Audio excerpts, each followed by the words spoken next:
बात 10 साल पहले की है, जब मैं अपने जीवन में बहुत सारे मुश्किलों का सामना कर रहा था और ऐसा लग रहा था कि शायद ये मुश्किलें इतनी बड़ी है जो मुझसे संभल ही नहीं रही है। फिनेंशियल प्रॉब्लम से लेके फैमिली प्रॉब्लम्स से लेके पर्सनल इश्यूज़, बहुत सारी मुश्किलों से जूझ रहा था। और तब मैंने कॉन्शियसली ये डिसाइड किया कि मैं एक आध्यात्मिक रास्ते पे चलूँगा।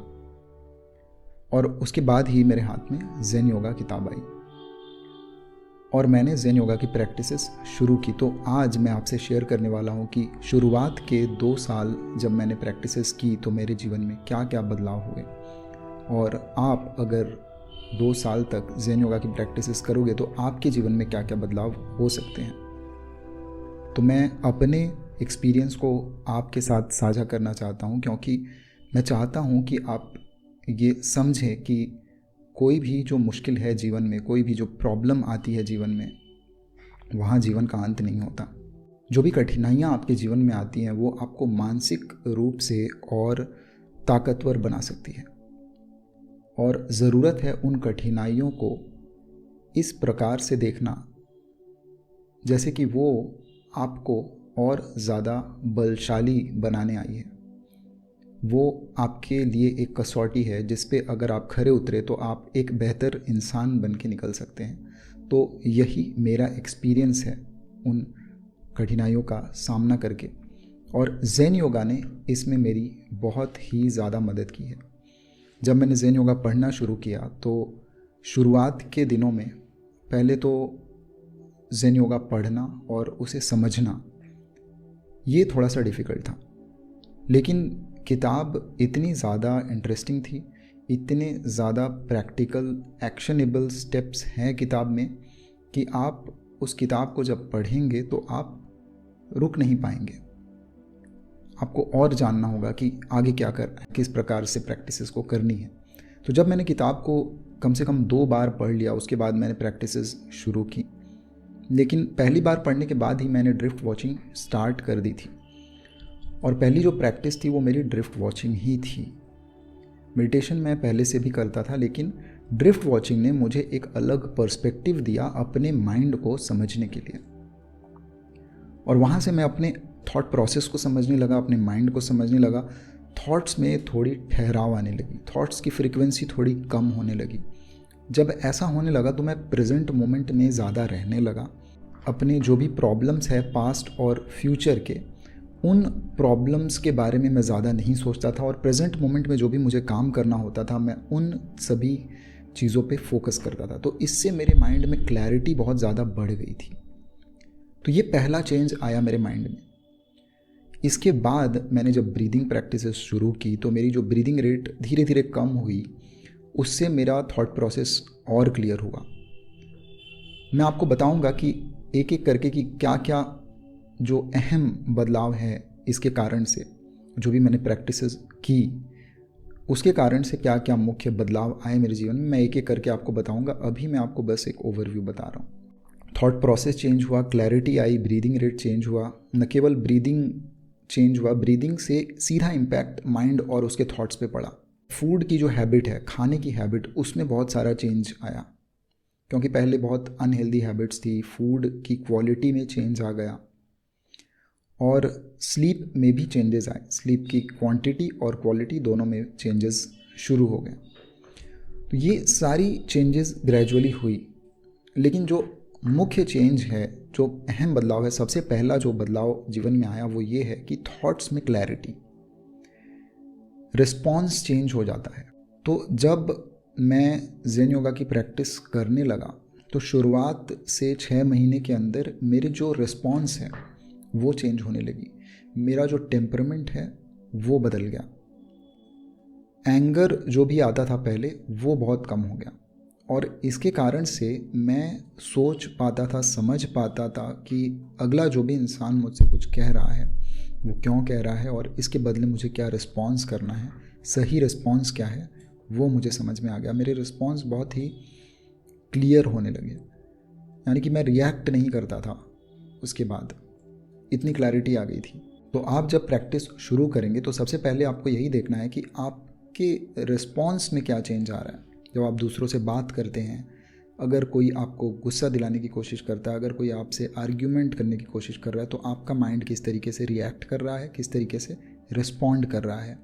और आप ये देखिएगा कि अभी में और प्रैक्टिसेस करने के बाद क्या चेंजेस आए हैं आपके रिस्पॉन्स में, तो आपको समझ में आ जाएगा कि एक्चुअली उन प्रैक्टिसेस से आपको फ़ायदा हो रहा है या नहीं।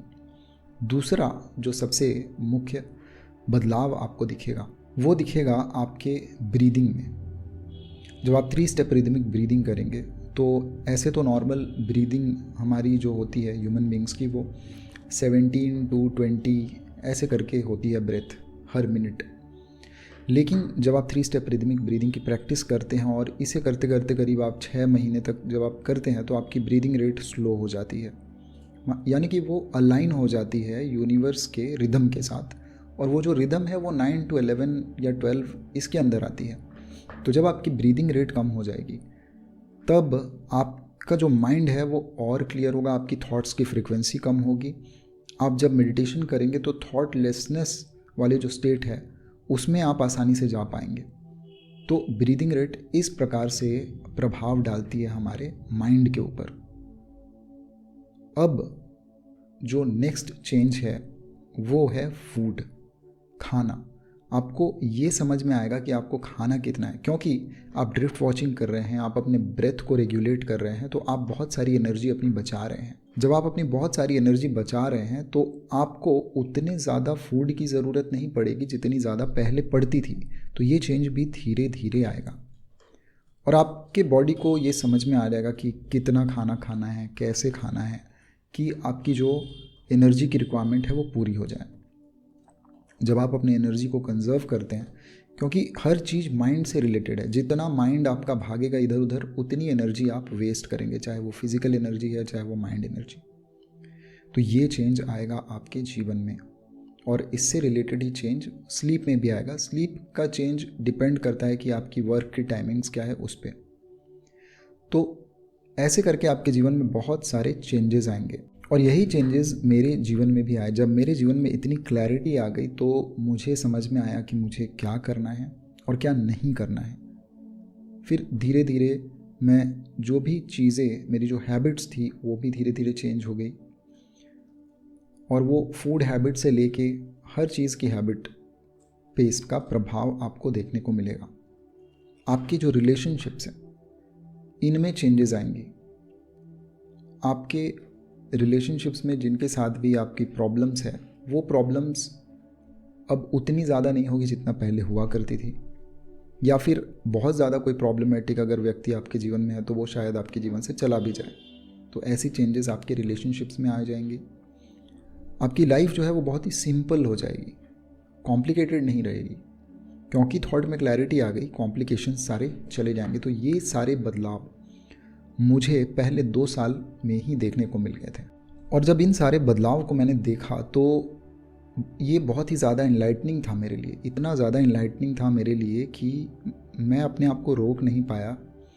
और क्योंकि मुझे कुछ ऐसे मिस्टिकल ड्रीम्स आए जिनके वजह से मैं ज़ेन योगा पढ़ाने लगा उस तरीके से नहीं जैसे कि लोग स्टूडेंट्स को पढ़ाते हैं। नहीं, मैंने यूट्यूब पे वीडियोस बनाना शुरू किया ज़ेन योगा के और मैंने चैप्टर वाइज सीरीज़ बनाई और उस सीरीज़ से हज़ारों लोगों को बहुत सारा फ़ायदा हुआ।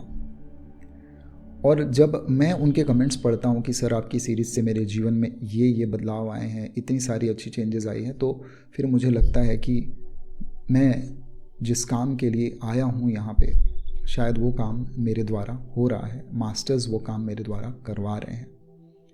और इस बात से मुझे बहुत ही ज़्यादा शांति, बहुत ही ज़्यादा सुकून मिलता है, क्योंकि ये ऐसी नॉलेज है जो किसी भी व्यक्ति के जीवन को परिवर्तित कर सकती है। मुझे लगा कि क्योंकि ये किताब इतनी मुश्किल है पढ़ने में, तो हो सकता है ऐसे लोग जिन्हें अंग्रेज़ी पढ़ने में तकलीफ़ होती है, जो अंग्रेज़ी ठीक से नहीं पढ़ पाते या समझ नहीं पाते, वो कैसे जानेंगे इस नॉलेज को। और यही कारण है कि मैंने इस किताब को हिंदी में समझाना शुरू किया अपने चैनल पे। पूरी सीरीज़ बनाई, स्पेशली जो पार्ट 1 है ज़ेन योगा का, तो पार्ट 1 जो है उसी में सारी प्रैक्टिसेस है। अगर पार्ट 1 ही आपको सिर्फ समझ में आ जाए तो शायद पार्ट 2 को इतना ज़्यादा समझने की ज़रूरत नहीं है, क्योंकि पार्ट 1 में ही सारी प्रैक्टिसेस हैं। अगर हो सकता है आपको इनलाइटनमेंट ना मिले, लेकिन आपके माइंड में इतना चेंज तो आ ही जाएगा कि आपकी जो लाइफ है वो इजी हो जाएगी, आपकी लाइफ से प्रॉब्लम्स ख़त्म हो जाएंगे कम से कम। तो लाइफ के प्रॉब्लम्स ख़त्म हो जाए, यही तो चाहिए हमें, और क्या चाहिए। हाँ, लोगों का आध्यात्मिक जो लक्ष्य है वो होता है इनलाइटमेंट, वो होता है मुक्ति। मुक्ति तो बाद की बात है, मुक्ति तो एक ना एक दिन मिल ही जाएगी। लेकिन जब तक जीवन में मुश्किलें हैं, जब तक आप अपने जीवन में अपनी आर्थिक स्थिति, अपने परिवार की स्थिति, जो भी प्रॉब्लम्स हैं उन चीज़ों को नहीं सॉल्व कर लेते, तब तक आप एक इनलाइटनमेंट या मोक्ष के बारे में नहीं सोच सकते। और ज़ेन योगा रूट कॉज पे ध्यान देता है। ये जो नॉलेज है ये आपके रूट कॉज पे काम करती है। ये पहले आपके लाइफ को ठीक करेगी, आपके माइंड को ठीक करेगी, आपकी आर्थिक स्थिति सही होगी, आपकी जो फैमिली में जो प्रॉब्लम्स है वो सही होंगे, आपके रिलेशनशिप सही होंगे, और फिर आप इस काबिल बन जाएंगे कि आप मोक्ष को प्राप्त कर पाएँ, आप इनलाइटनमेंट को प्राप्त कर पाएँ, आप ज़ेन योगा के लैंग्वेज में आप क्रिटिकल सर्टेन स्टेज को प्राप्त कर पाएँ। और क्रिटिकल सर्टेन स्टेज के बाद तो जो जर्नी है वो ऑटोमेटिक हो जाती है। फिर आपको गुरु का भी साथ मिलेगा, चाहे वो फिजिकल फॉर्म में हो या नहीं हो। तो ये तो बाद की बात है, लेकिन ध्यान देना है अभी आपको अपने लाइफ के ऊपर, मुश्किलों का सामना कैसे करना है, और वो हिम्मत भी आपको इस नॉलेज से मिल जाएगी, क्योंकि आप अपने माइंड को क्लियरली समझ पाएंगे। तो मैंने आपको बताया कि मेरा एक्सपीरियंस क्या रहा, क्या चेंजेस आई मेरे अंदर, और मेरी जो ऑडियंस है, जो आप सभी लोग जो मुझे पहले से सुन रहे हैं, और जो भी ऑडियंस नई आने वाली है, उन लोगों को पता चलना चाहिए कि क्या फ़ायदा है ज़ेन योगा के नॉलेज को लेने का, उससे आपके जीवन में क्या क्या बड़ा बदलाव आ सकता है। और यही कारण है कि आज मैं ये वीडियो बना रहा हूँ। अगर आपने अभी तक ज़ेन योगा पढ़ी नहीं है, या फिर ज़ेन योगा की जो मैंने सीरीज़ बनाई है वो देखी नहीं है, तो आप यहाँ क्लिक करके उस सीरीज़ को देखिए, उसे समझिए, और कोई भी सवाल हो तो बेझिझक कमेंट करिए, मुझसे पूछिए।